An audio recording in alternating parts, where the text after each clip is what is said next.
नमस्कार दोस्तों, स्वागत है आप सभी का एक बार फिर से। मैं सत्यम स्वागत करता हूं आप सभी का फिर से सात्विक सत्य में। मित्रों, जैसा आप जानते हैं हम देख रहे हैं हु एम आई सीरीज़ को, और उस हु एम आई सीरीज़ को कंटिन्यू करते हुए आज का जो हमारा टॉपिक होने वाला है, आज का हमारा टॉपिक होने वाला है आत्मा साकार है या निराकार है। जी हाँ, इससे पहली वीडियो में हमने जाना था कि आत्मा का शरीर में निवास स्थान कहाँ पर है, या आत्मा शरीर में कहाँ पर निवास करती है, कहाँ पर रहती है। वो वीडियो बहुत ज़्यादा महत्वपूर्ण था। सो अगर आप जानना चाहते हैं कि आत्मा का निवास स्थान कहाँ पर है, तो आप उस वीडियो को देख सकते हैं। आज का जो हमारा वीडियो होने वाला है, ये आत्मा के साकार और निराकार, इन दोनों में से आत्मा का क्या स्वरूप है, आत्मा साकार है या निराकार है, इसके विषय में वीडियो होने वाला है। सो ये आज का वीडियो भी बहुत ज़्यादा इन्फॉर्मेटिव होने वाला है। सो आपसे रिक्वेस्ट है इस वीडियो को अंत तक ज़रूर देखिएगा, ठीक है। तो चलिए बिना किसी विलम्ब के वीडियो को शुरू करते हैं। तो देखो, वीडियो को शुरू करने से पहले हम कुछ बातों को समझेंगे। ये बातें समझना इसलिए ज़रूरी है क्योंकि जब हम इन बातों को समझेंगे तभी हम अच्छे से समझ पाएंगे कि आत्मा का स्वरूप क्या है, मतलब आत्मा जो है वो साकार है या निराकार है, ठीक है। तो चलिए कुछ बातें हैं जो मैं आप लोगों के साथ शेयर करना चाहूँगा। सबसे पहले तो आपको ये पता होना चाहिए कि इस संसार में दो चीज़ें ऐसी हैं, या इस संसार को दो भागों में कैटेगराइज किया गया है, एक तो जड़ और एक चेतन। मैंने पहले भी वीडियोज़ में बताया है, फिर से बता रहा हूँ। इस संसार में जितनी भी चीज़ें हैं उनको हम दो भागों में बांट सकते हैं, और वो दो भाग कौन कौन से हैं। एक भाग तो वह है जो जड़ है, एक भाग वो है जो चेतन है। मतलब एक जड़ और एक चेतन, ये दो चीज़ों में हम चीज़ों को बांट सकते हैं, वस्तुओं को बांट सकते हैं। अब जड़ का मतलब क्या है, देखिए नाम से ही पता चल रहा है, जड़ का मतलब जड़ता से है। जड़ मतलब ऐसी वस्तुएं जिनमें स्वयं कोई गति नहीं हो सकती, जिनमें स्वयं कोई मूवमेंट नहीं हो सकती, जो बिल्कुल ऐसी की ऐसी रहेंगी जब तक उनमें कोई बाहर से कोई उनमें क्रिया न की जाए। जैसा कि हमारी जितनी भी वस्तुएं हैं, भौतिक वस्तुएं हैं, वे सब जड़ हैं, ठीक है। तो जड़ का मतलब ये है जिनमें आप अपने स्वभाव से कोई क्रिया नहीं होती, ठीक है, जो जड़ है, जिसमें खुद से कोई मूवमेंट नहीं होती, खुद से कोई हलचल नहीं होती, वो जड़ है। इसके अलावा जो दूसरी वस्तु की हमने बात की, चेतन। चेतन का मतलब जैसे कि नाम से ही पता चल रहा है, चेतन आया है चेतना से। चेतना मतलब कॉन्शियसनेस। जी हाँ, तो जिन चीज़ों में कॉन्शियसनेस है, जिन चीज़ों में चेतना है, उनको हम कहते हैं चेतन वस्तुएं। और इस संसार में केवल दो वस्तुएं ऐसी हैं जो चेतन है, और वो कौन कौन सी हैं। एक तो परमात्मा है जिसको हम ईश्वर कहते हैं, भगवान कहते हैं, और एक आत्मा है अर्थात हम लोग, हम सभी जीव जिन्होंने शरीर धारण कर रखे हैं, जैसे हम मनुष्य हैं और अदर जीव जंतु हैं, पेड़ पौधे हैं, सूक्ष्म जीव हैं। इन समस्त जंतुओं में जो जीव रूपी ये आत्मा है, ये और परमात्मा, ये दो चीज़ें ऐसी हैं जो चेतन हैं, इनमें कॉन्शियसनेस है। मतलब क्या, चेतन का मतलब क्या है, चेतन का मतलब ये है कि इनमें चेतना है। जड़ वस्तु में चेतना नहीं होती, पत्थर में चेतना होती है। पत्थर जहाँ पर पड़ा है वहाँ पर ही पड़ा रहेगा। ये जो आज हमारी इतनी गाड़ियाँ हैं, क्या इनमें खुद से चेतना होती है? नहीं, बिना हमारी सहायता के ये नहीं चल सकती। ये जो फ़ोन है, क्या ये चेतन है या जड़ है? फ़ोन भी जड़ है, क्योंकि फ़ोन को जिसने बनाया वो चेतन है, और फ़ोन का यूज़ जो कर रहा है वो भी चेतन है। ऐसे बहुत सारी वस्तुएं हैं। वस्तुएं क्या, ये प्रकृति वास्तव में जड़ है। देखो, तीन वस्तुएं अनादि हैं। अनादि मतलब जिनका ना कोई निमित्त कारण है, ना कोई साधारण कारण है, ना कोई उपादान कारण है। अनादि किसको कहते हैं? जिसका कोई आदि कारण ना हो उसको अनादि कहा जाता है, ठीक है। और जिसका कोई निमित्त कारण ना हो, जिसका कोई उपादान कारण ना हो, जिसका कोई साधारण कारण ना हो, वो अनादि है। अनादि कौन कौन सी वस्तुएं हैं? इस संसार में केवल तीन वस्तुएं ऐसी है वैदिक दृष्टिकोण के आधार पर। वो तीन वस्तुएं हैं आत्मा, परमात्मा और प्रकृति, जो अनादि है। मतलब जिनका ना कोई आदि कारण था, ना कोई आदि कारण है, और ना ही कोई आदि कारण रहेगा। अब इन तीन वस्तुओं में से जो दो हैं, आत्मा और परमात्मा, ये चेतन वस्तु हैं। इनमें चेतना होती है, इनमें ज्ञान होता है, इनमें चीज़ों को जानने की शक्ति होती है, चीज़ों को समझने की शक्ति होती है। जबकि इसके अलावा जो तीसरी वस्तु है, प्रकृति, वो जड़ है। उसमें चीज़ों को जानने की, समझने की, परखने की क्षमता, शक्ति नहीं होती, इसलिए वो जड़ है। अब जो जड़ है, प्रकृति जड़ है। क्योंकि प्रकृति जड़ है तो उससे बने समस्त पदार्थ भी जड़ हैं। ये जितनी भी हमारी भौतिक वस्तुएं हैं, ये कार, ये वाहन, ये मोबाइल फ़ोन, ये लैपटॉप, ये कंप्यूटर, ये लाइट, ये मेज, ये माइक, ये जितनी भी चीज़ें हमको दिखाई दे रही हैं, भौतिक वस्तु है, ठीक है। ये सब क्या है? ये सब है जड़, क्योंकि ये चीज़ों को नहीं जानती। ये दीवार जड़ है, ये घर जड़ है, सब कुछ जड़ है, क्योंकि ये चीज़ों को नहीं जानते, चीज़ों को नहीं समझते, ठीक है। तो ये जड़ चेतन का कॉन्सेप्ट उम्मीद करूँगा आप लोगों को समझ में आया होगा। दो चीज़ें चेतन है और एक चीज़ जड़ है, ठीक है। तो एक बात तो ये थी, ये समझना ज़रूरी था, क्योंकि हमको जानना है आत्मा साकार है या निराकार। साकार या निराकार, इसको समझने के लिए जड़ चेतन का कॉन्सेप्ट समझना बेहद ज़रूरी था। अब दूसरी चीज़ हमको समझनी है कि आकार और परिमाण। देखिए, ये दो चीज़ होती हैं, एक तो होता है आकार, एक होता है परिमाण। वैसे दोनों से एक ही बात का ग्रहण होना लगता है, बट ऐसा नहीं है। आकार अलग चीज़ है, परिमाण अलग चीज़ है। देखिए, आकार माने क्या? आकार मतलब इंग्लिश में बोलो तो साइज। आकार का मतलब क्या है? आकार का मतलब है किसी वस्तु की कैसा उसका रूप है, कैसा उसका रंग है, कैसी उसकी आकृति है ना? गोल है, त्रिकोण है, कैसा है, चौकोर है, वो उसका आकार है, मतलब आकृति से आकार है। ठीक है। इसके अलावा जो परिमाण है, जैसे कि नाम से ही पता चल रहा है, परिमाण मतलब जिसका परिमाप किया जा सकता है। परिमाप मतलब जिसको हम मापते हैं, मतलब किसी वस्तु की कितनी लंबाई है, कितनी चौड़ाई है, कितनी ऊंचाई है, या कोई वस्तु कितनी लंबाई चौड़ाई ऊंचाई घेरती है, कितना स्थान घेरती है, वो उसका परिमाण है। इसको हम सेंटीमीटर में, किलोमीटर में और बहुत सारी यूनिट्स होती हैं, उनमें हम इसको मेज़र करते हैं। तो परिमाण और आकार दोनों अलग अलग हैं, एक नहीं है। ठीक है। तो ये हमने थोड़ा सा परिमाण और आकार के विषय में जाना, ये समझना भी बेहद ज़रूरी था। अब हम समझते हैं आत्मा साकार है या निराकार है। देखिए, ये जो टॉपिक है ना, आत्मा साकार है या निराकार है, ये बहुत संशयात्मक टॉपिक है, बहुत संशयात्मक विषय है। इस विषय को लेकर बहुत संशय रहते हैं, लोगों के मन में बहुत ज़्यादा डाउट रहते हैं। इस संसार में दो तरह के लोग होते हैं, एक तो वो जो आत्मा को साकार मानते हैं और एक वो जो आत्मा को निराकार मानते हैं। अब मानने से होता क्या है? मानने से क्या होता है? मानने को तो कुछ भी माना जा सकता है। वास्तविकता होती है सत्य में, रियलिटी में। अब सत्य क्या है, रियलिटी क्या है, ये हमको पता चलता है हमारे वैदिक साहित्य से, क्योंकि हम सभी सनातनी हैं, सनातन धर्म वाले हैं। और हमारा जो वैदिक साहित्य है, उसमें सबसे प्रमुख हम जिसको मानते हैं वो वेद है। वेद के बाद उपनिषद हैं, हमारे दर्शन हैं, और उनके आधार पर बहुत से ग्रंथ हैं। उन समस्त वैदिक ग्रंथों को, आर्ष ग्रंथों को हम प्रमाण के रूप में देखते हैं। उनमें जो जो बातें लिखी हुई हैं और जो जो बातें विद्वानों ने उनका स्वाध्याय करके हम लोगों तक बताई हैं, पहुंचाई हैं, हम उन समस्त बातों को, उन समस्त लोगों को, उन समस्त विद्वानों को प्रमाण मानते हैं। तो उसी प्रमाण के आधार पर आज हम ये जानेंगे कि आत्मा साकार है या निराकार है। तो देखिए, जैसा कि मैंने आपको बताया कि मानने से कुछ नहीं होता, वास्तविकता होती है सत्य में। और सत्य क्या है? सत्य यह है कि आत्मा निराकार है। हालांकि आपको थोड़ी प्रॉब्लम हो सकती है अगर आप आत्मा को साकार मानते हैं, तो आपके मन में यह डाउट होगा कि आत्मा निराकार है, कैसे है? कैसे है, इसको हम जानेंगे। बट ये रियलिटी है, आत्मा निराकार है। अब ये मैं अपनी तरफ से नहीं कह रहा कि आत्मा निराकार है, ऐसा मेरा अपना ज्ञान नहीं है, मैंने कोई आत्मज्ञान नहीं किया है। मैं किस बेस पे बता रहा हूँ कि आत्मा निराकार है? मैं बता रहा हूँ शाब्दिक प्रमाण के आधार पर, अपने वैदिक ग्रंथों के आधार पर, स्वाध्याय के आधार पर। चूँकि मैंने स्वाध्याय किया है, विद्वानों से सुना है, उसी को मैं आप लोगों तक प्रेषित कर रहा हूँ। तो विद्वानों का ये कहना है, हमारे वैदिक ग्रंथों का ये कहना है कि ये जो आत्मा है ये निराकार है। देखिए, इसको समझते हैं कि कैसे निराकार है। देखो, संसार में जितनी भी वस्तुएं हैं, जो भी जड़ वस्तुएं हैं, उन जड़ वस्तुओं में परमाणु होते हैं। परमाणु सबसे छोटे कण होते हैं। परमाणु से बड़ा होता है अणु। एक अणु में कई सारे परमाणु हो सकते हैं, है ना? तो परमाणु सबसे छोटे अणु होते हैं। तो जिन जिन वस्तुओं में परमाणु होते हैं, वह वस्तु निराकार कभी नहीं हो सकती, वह वस्तु साकार होंगी। और इस प्रकृति से बने हुए जितने भी पदार्थ हैं, इस प्रकृति से बने हुए जितने भी हम पदार्थ देखते हैं, ये भौतिक पदार्थ देखते हैं जो स्थान घेरते हैं, ठीक है, ये जो तरह तरह की आकृति हम देखते हैं, ज़्यादातर सभी में परमाणु होते हैं। चूँकि परमाणु होते हैं तो ये जड़ हैं। ये बात समझने की, इसको ध्यान से समझना। जिस जिस में परमाणु होंगे वो वस्तु जड़ होगी, और जिसमें परमाणु नहीं होंगे वो वस्तु चेतन होगी, और जो चेतन होगी वही निराकार होगी। समझने का प्रयास करना। देखो, इस संसार में दो वस्तुएं चेतन हैं, एक तो आत्मा और एक परमात्मा। दोनों चेतन वस्तुएं हैं और दोनों में ही परमाणु नहीं है।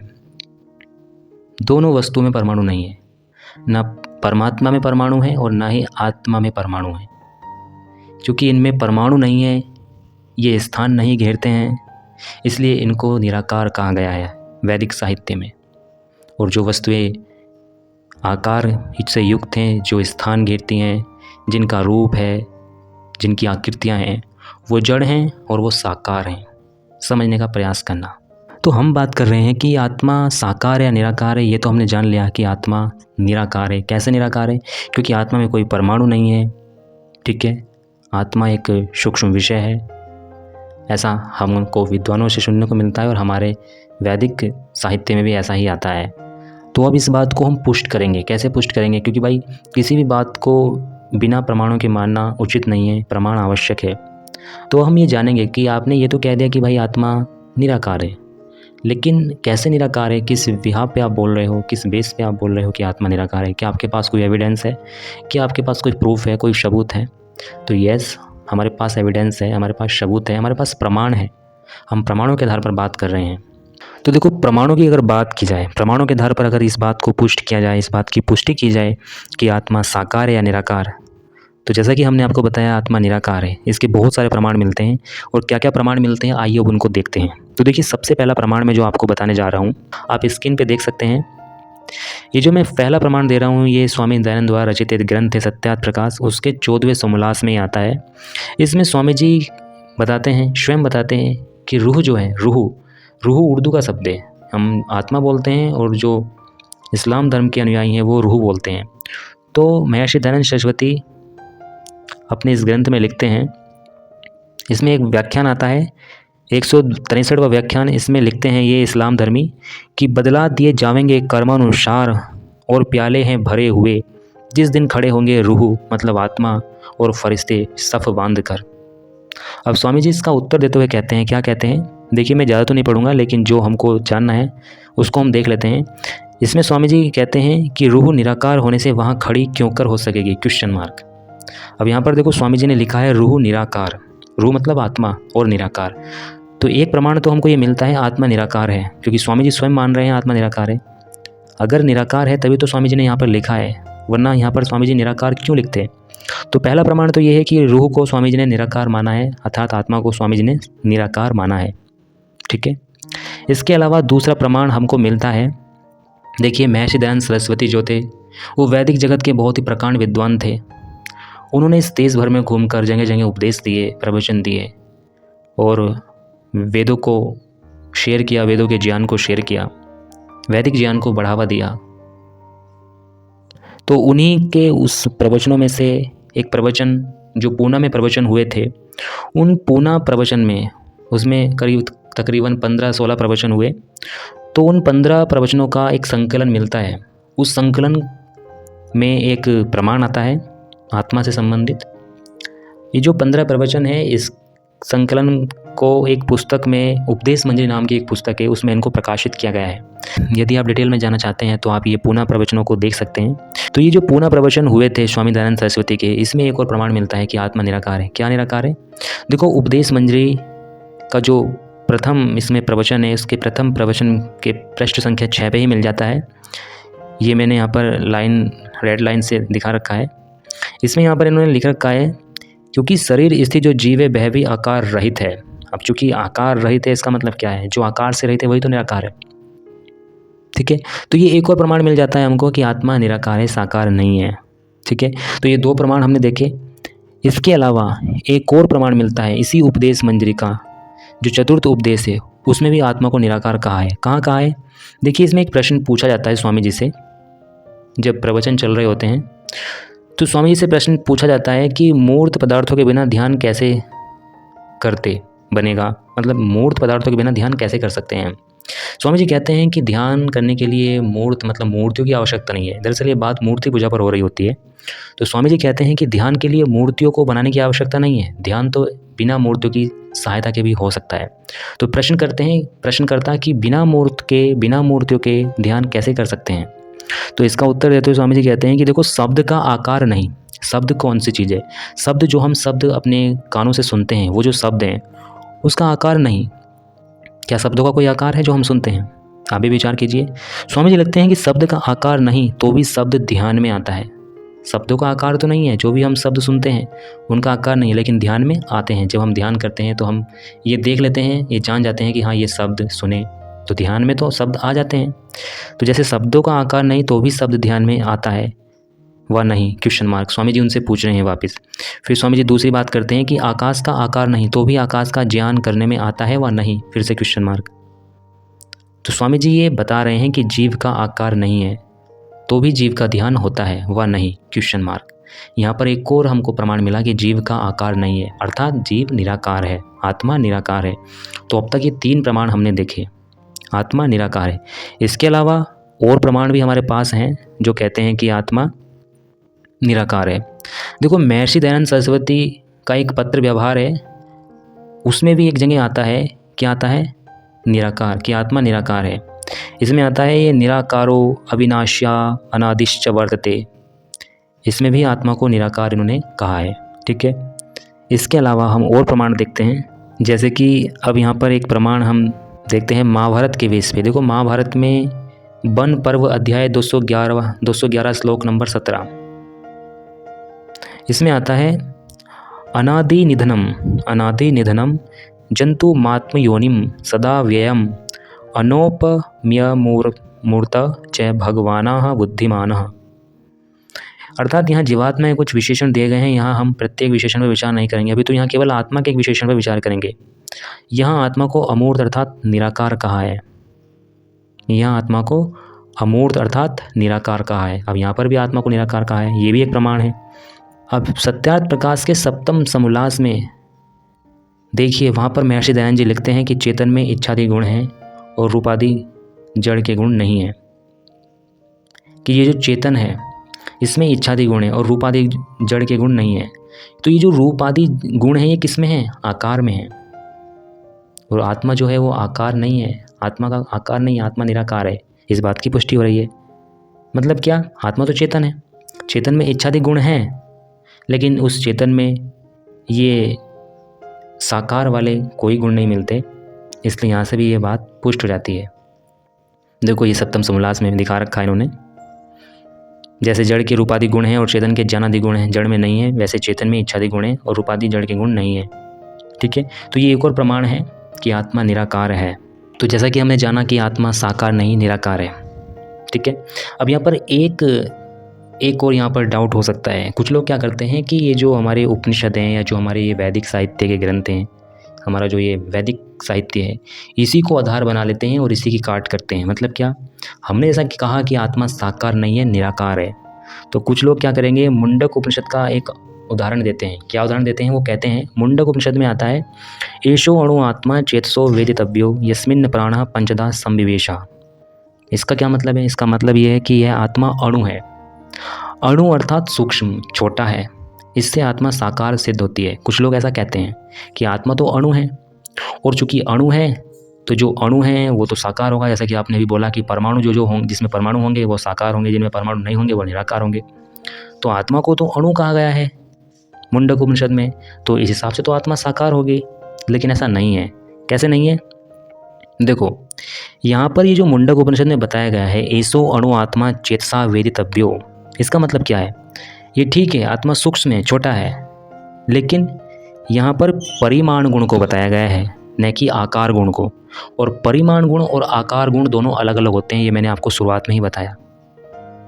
क्या होते हैं मैंने आपको शुरुआत में बताया, लेकिन यहाँ पर मैं और अच्छे से क्लियर करना चाहूँगा। देखो, महर्षि कणाद के अकॉर्डिंग वैशेषिक दर्शन के 4th अध्याय के प्रथम आह्निक एकादश सूत्र में आता है, संख्या परिमाणानि पृथक्त्वं संयोग विभागो परत्वापरते कर्मच्च रूपी द्रव्य समवाया च चक्षुषाणी। इसका मतलब क्या है? यदि आकार और परिमाण एक होते तो इस सूत्र में दोनों को भिन्न भिन्न लिखने की क्या आवश्यकता होती? पहली बात, एक शब्द से ही कार्य हो जाता है, किंतु यहाँ रूप और परिमाण दोनों शब्द आने से यह सिद्ध होता है कि ये दोनों भिन्न भिन्न हैं, एक नहीं। ठीक है, तो ये बात है। उपनिषद में जो बताया गया है एषो अणु आत्मा, वो आकार के दृष्टिकोण से नहीं बल्कि परिमाण के दृष्टिकोण से बताया गया है। अब देखो, कुछ लोग एक और चीज़ का यहाँ पर बात करेंगे, जैसे कि कठोपनिषद में कहा गया है अणोर अणियान महतो महियान, अर्थात आत्मा अणु से भी अणु है और महत से भी महत है, बड़े से भी बड़ा है। अब यहाँ पर जो ये बताया है अणु से भी अणु है, इसका मतलब क्या है? इसका मतलब यहाँ पर भी अणु को, साकार को, आकार को नहीं बताया गया है, यहाँ पर बताया गया है परिमाण को। देखिए, ये जो हम बात कर रहे हैं यहाँ पर आकार और परिमाण की, आकार जो है जड़ वस्तु में होता है। क्या बोला मैंने? आकार जड़ वस्तु में होता है, लेकिन परिमाण जड़ में भी हो सकता है, चेतन में भी हो सकता है। जी हाँ, परिमाण दोनों में हो सकता है। तो ये हमने कुछ प्रमाणों के आधार पर जाना कि आत्मा साकार या निराकार है। तो प्रमाणों के आधार पर हमने क्या जाना? हमने जाना कि हमारा ये जो आत्मा है ये क्या है? ये साकार नहीं, ये निराकार है। हमने सत्यार्थ प्रकाश के आधार पर जाना और उपनिषद में भी हमने ये बात देखी, कठोपनिषद में, मुंडकोपनिषद में, वहाँ पे जो उल्लेख आए हैं उनसे ये साबित होता है कि आत्मा साकार नहीं है, निराकार है। वहाँ पर जो एषोणु आत्मा और महतो मह्यान अणोणियान की जो बात की गई है वो आकार को न बताते हुए वो परिमाण को बताती है। और उपनिषद में जितनी भी जगह ये बातें आई हैं आत्मा के आकार से संबंधित, वास्तव में वो उसके परिमाण को संदर्भित करती हैं। ठीक है, तो इस भ्रम में मत रहना कि आत्मा का जो आकार उपनिषद में बताया गया है एषोणु आत्मा, मतलब आत्मा अणुतुल्य है, चूँकि अणु है इसलिए वह साकार है, ऐसा नहीं है। आत्मा निराकार है, परिमाण की दृष्टि से उपनिषद में वो बातें आई हैं। तो हमने उपनिषद के आधार पर, सत्यार्थ प्रकाश के आधार पर और महर्षि दयानंद के जो प्रवचन हुए पूना में, जो उपदेश मंजरी नाम की पुस्तक में प्रकाशित हुए, उसके आधार पर और एक दो पत्र व्यवहार के आधार पर हमने जाना, कुल मिलाकर इन प्रमाणों के आधार पर हमने जाना कि आत्मा साकार नहीं है, निराकार है। इतने सारे प्रमाणों के आधार पर हमने जाना कि आत्मा निराकार है। तो हम आज की वीडियो में जो जानने वाले थे कि आत्मा साकार है व निराकार है, तो प्रमाणों के आधार पर ये बात पूरी तरह से क्लियर हो गई कि आत्मा साकार नहीं अपितु निराकार है। इस श्लोक में, इस संसार में अधिक प्रचलन में कुछ भी हो सकता है।